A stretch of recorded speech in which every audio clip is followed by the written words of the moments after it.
Hello everyone, welcome to success with Rai Academy. 1 दिसंबर 2023 के दैनिक जागरण के राष्ट्रीय संस्करण को आज की इस वीडियो में हम डिस्कस करेंगे। तो चलिए वीडियो को स्टार्ट करते हैं। और सबसे पहले हम न्यूज़ ले रहे हैं कि गरीब, युवा, महिलाएं और किसान मेरे लिए सबसे बड़ी 4 जातियां हैं।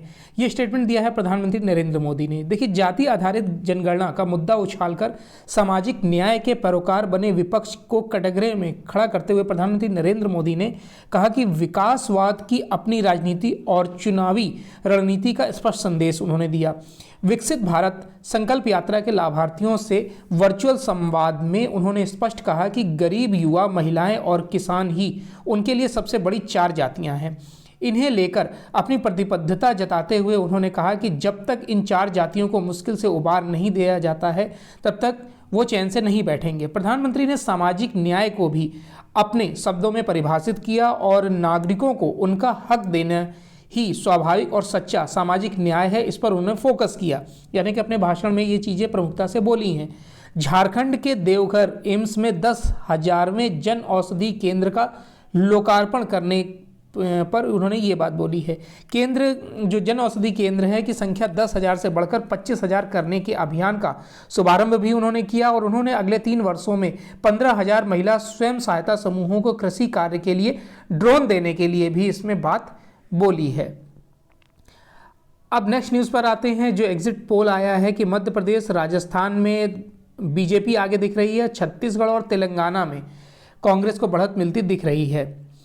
देखिए, 5 राज्यों के विधानसभा चुनाव के बाद आए एग्जिट पोल तमाम राजनीतिक अनुमानों से जुदा नजर आ रहे हैं। अधिकांश एग्जिट पोल के अनुसार औसत निकालने पर कांग्रेस छत्तीसगढ़ में लगातार दूसरी बार जीत हासिल करते हुए तेलंगाना में भारत राष्ट्रीय समिति से सत्ता छीनती नजर आ रही है। यानी कि बीआरएस से जो सत्ता है वो छीनती नजर आ रही है। वहीं जो राजनीतिक जो अनुमान है उसको गलत साबित करते हुए भाजपा मध्य प्रदेश में कांग्रेस को पीछे छोड़कर सत्ता में फिर से लौटती नजर आ रही है। अगर हम एग्जिट पोल का फिगर देखें तो आप ये छोड़ दीजिए कि किसने कितना बताया है, किसके लिए कितना बताया है, ये ध्यान दीजिए। भाजपा 139, कांग्रेस हाफ पर है। यहाँ पर कांग्रेस दिख रही है आपको, और फिर इंडिया टुडे या फिर जन की बात, इन सब में आप देखिए सब 100+ है भाजपा, और इसमें बहुत पीछे दिख रही है कांग्रेस। तो जाहिर सी बात है भाजपा का ही दिखाई दे रहा है। बाकी 3 तारीख को जो नतीजे आएंगे उसमें पता चलेगा। नेक्स्ट न्यूज़ है 97 तेजस लड़ाकू विमान और 156 प्रचंड हेलीकॉप्टर खरीदेगी सरकार।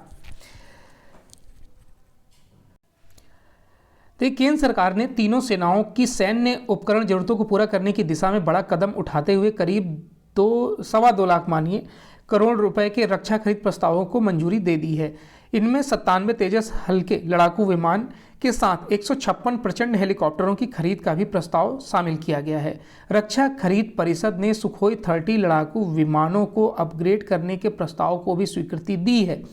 देश की प्रमुख सरकारी एरोनॉटिक्स जो कंपनी है HAL यानी कि हिंदुस्तान एरोनॉटिक्स लिमिटेड ने सुखोई 30 विमानों को नई चुनौतियों के अनुरूप अपग्रेड करने का इसमें प्रस्ताव रखा है।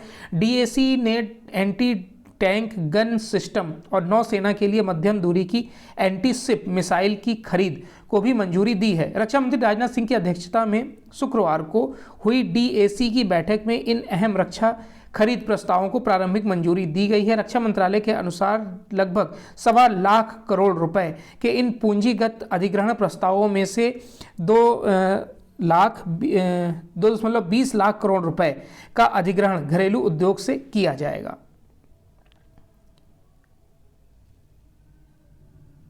पर्यावरण सुरक्षा की फंडिंग पर रोड मैप की होगी कोशिश।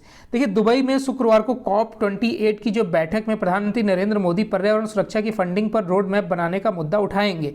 पर्यावरण संरक्षण पर संयुक्त राष्ट्र की ओर से आयोजित कॉन्फ्रेंस ऑफ द पार्टीज यानी कि COP28 की बैठक में हिस्सा लेने के लिए गुरुवार देर रात प्रधानमंत्री मोदी दुबई पहुंच गए हैं। मोदी वहां पर शुक्रवार देर शाम तक रहेंगे, लेकिन वह COP28 की शीर्ष स्तरीय आरंभिक सत्र में हिस्सा लेंगे। इससे जुड़े 3 अलग अलग सत्रों में भारत का पक्ष रखेंगे।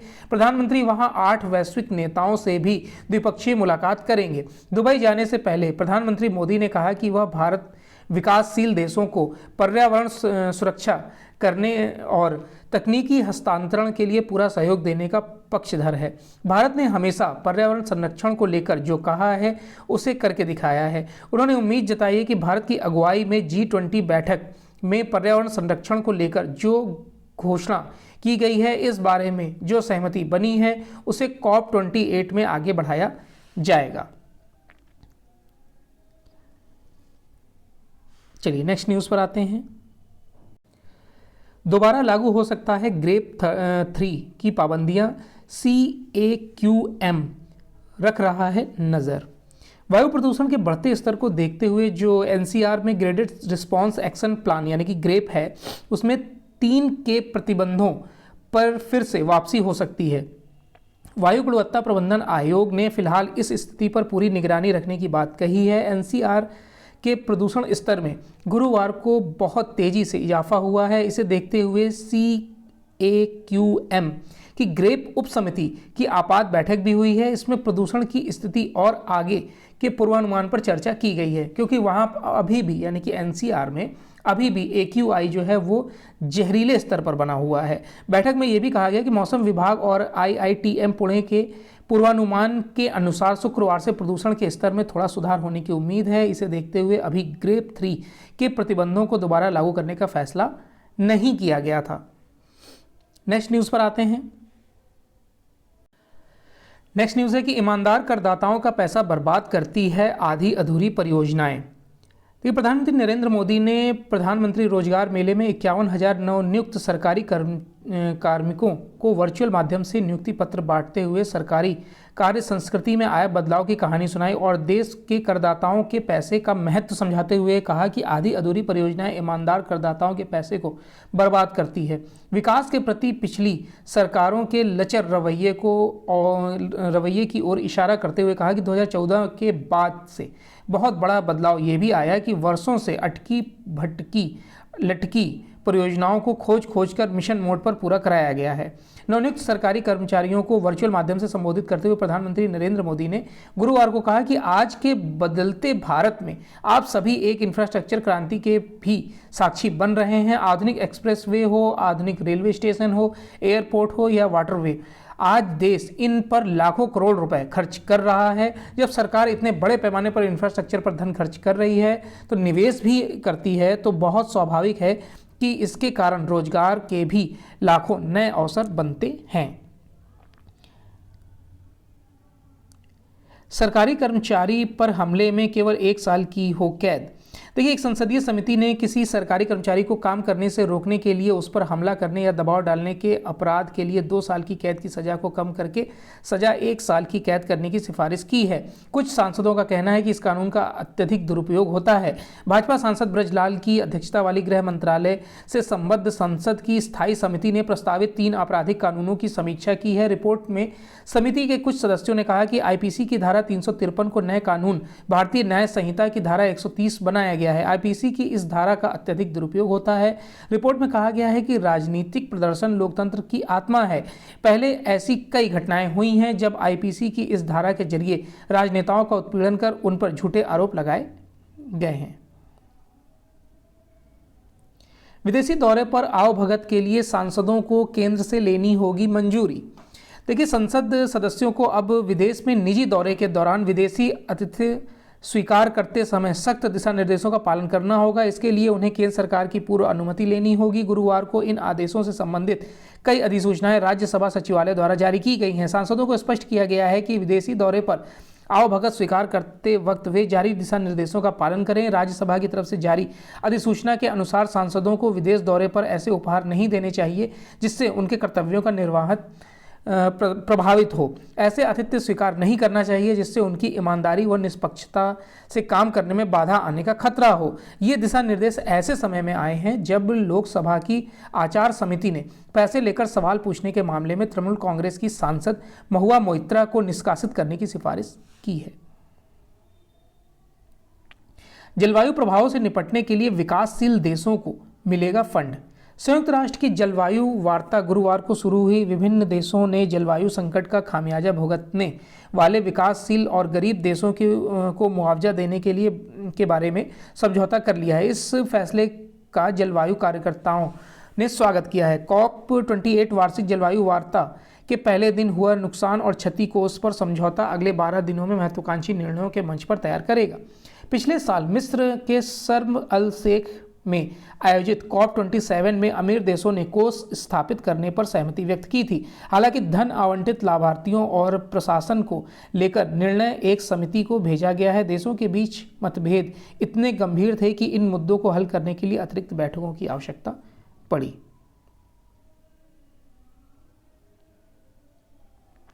जोशीमठ के लिए 1658 करोड़ की पुनर्निर्माण योजना को मंजूरी। केंद्र सरकार ने गुरुवार को उत्तराखंड के जोशीमठ के लिए 1658 करोड़ रुपए की पुनर्निर्माण योजना को मंजूरी दे दी है, जो इस साल की शुरुआत में जमीन धंसने से प्रभावित हुआ था। यह निर्णय गृह मंत्री अमित शाह की अध्यक्षता वाली एक उच्च स्तरीय समिति द्वारा किया गया है। एक आधिकारिक बयान में कहा गया है कि उच्च स्तरीय समिति ने जोशीमठ के लिए 1658.17 करोड़ रुपए की रिकवरी एंड रिकंस्ट्रक्शन प्लान को मंजूरी दिया है। इस योजना के तहत NDRF के पुनर्निर्माण मद से 1079 करोड़ रुपए की केंद्रीय सहायता प्रदान की जाएगी। गृह मंत्रालय के अनुसार उत्तराखंड सरकार अपने राज्य आपदा प्रतिक्रिया कोष से 126.41 करोड़ रुपए देगी और राज्य के बजट से 451 करोड़ रुपए दिए जाएंगे। पूर्वोत्तर भारत में चीन समर्थित अलगाववाद को बड़ा झटका। देखिए, मणिपुर के सबसे पुराने अलगाववादी संगठन यूनाइटेड नेशनल लिबरेशन फ्रंट के शांति समझौते और उसके सशस्त्र कैडरों के हथियार डालकर मुख्य धारा में लौटने को पूर्वोत्तर भारत में चीन समर्थित अलगाववाद को बड़ा झटका माना जा रहा है।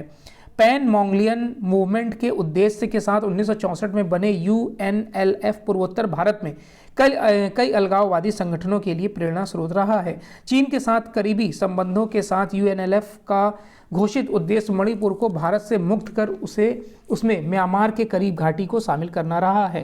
पूर्वोत्तर भारत के अलगाववादी संगठनों के साथ भी UNLF के करीबी रिश्ते रहे हैं। नक्सलियों को हथियार सप्लाई करने के आरोप में उसके सशस्त्र wing People's Liberation Army of Manipur के 2 कैडर गिरफ्तार भी किए गए थे। नेक्स्ट न्यूज़ है कि दूसरी तिमाही में 7.6% की आर्थिक विकास दर।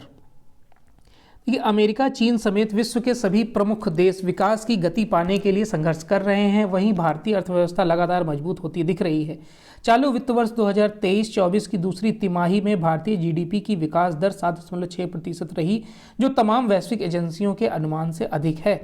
RBI ने भी दूसरी तिमाही में विकास दर 6.5% रहने का अनुमान लगाया था। इसके साथ ही इस साल जुलाई सितंबर में एक बार फिर से भारत दुनिया में सबसे तेज गति से विकास करने वाला देश रहा है। चालू वित्त वर्ष की पहली तिमाही में GDP विकास दर 7.8% थी। दूसरी तिमाही में GDP 41.74 लाख करोड़ रुपए की रही, जबकि पहली तिमाही में यह 40.37 लाख करोड़ रुपए पर पहुंच गई।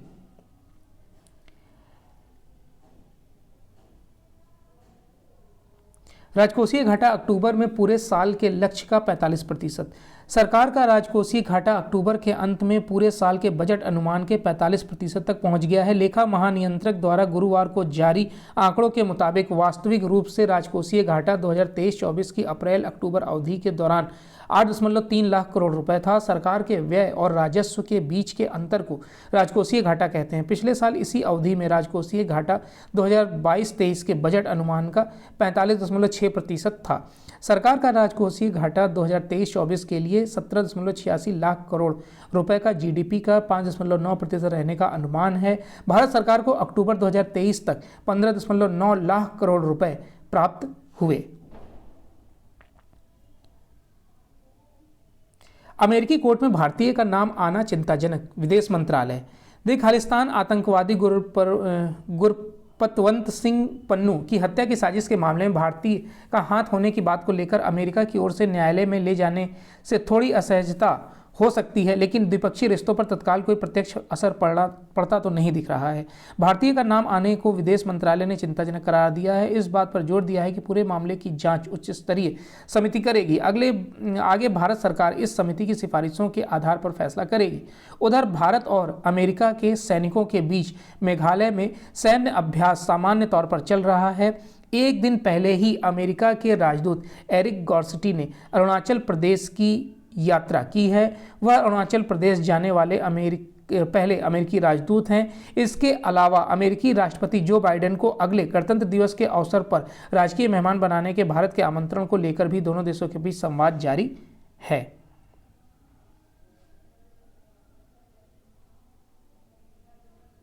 चलिए, तो ये आज का यानी 1 दिसंबर 2023 का दैनिक जागरण का राष्ट्रीय संस्करण था। आई होप आपको वीडियो अच्छा लगा होगा। अगर वीडियो अच्छा लगा हो तो लाइक और शेयर कर दीजिएगा। वीडियो देखने के लिए धन्यवाद।